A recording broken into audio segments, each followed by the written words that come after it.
Joseph is one of the greatest figures in Christianity. We know little about him, yet he changed the course of history.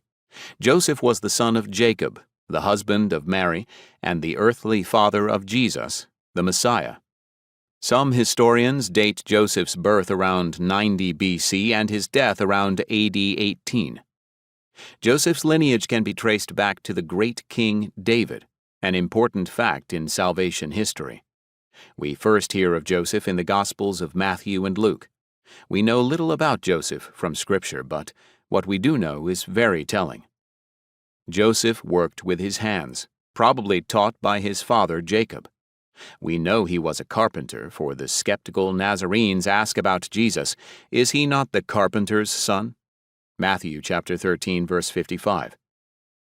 The Greek word usually translated as carpenter today can also refer more generally to a craftsman or to one who works with both wood and stone. So it's possible that Joseph was a stonemason as well.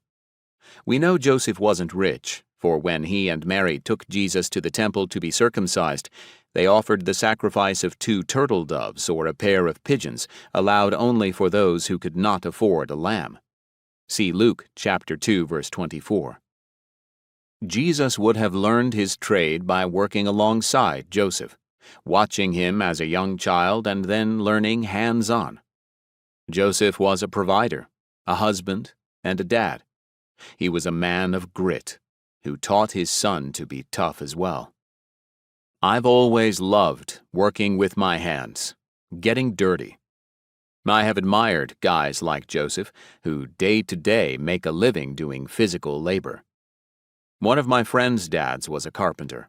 His hands were always cracked, calloused, and swollen. Hands of a gritty man, and I admired that. Joseph's hands were probably worn and calloused too. He was a man with grit. I imagine that Joseph was a hard worker, an average man like you and me, who made a living and maybe saved a little for the future. He was probably content with his life and work and at some point began to desire a family. According to Jewish tradition of the time, Joseph's marriage to Mary would probably have been arranged by their families. We aren't sure how old Joseph and Mary were when they were betrothed, but many theologians suggest that Mary was a young teenager and Joseph was years older. I'm certain that Joseph had plans for the future with his beautiful wife and their family, just like everyone else who has ever been engaged and dreamed of an amazing, joy-filled life with the one they love.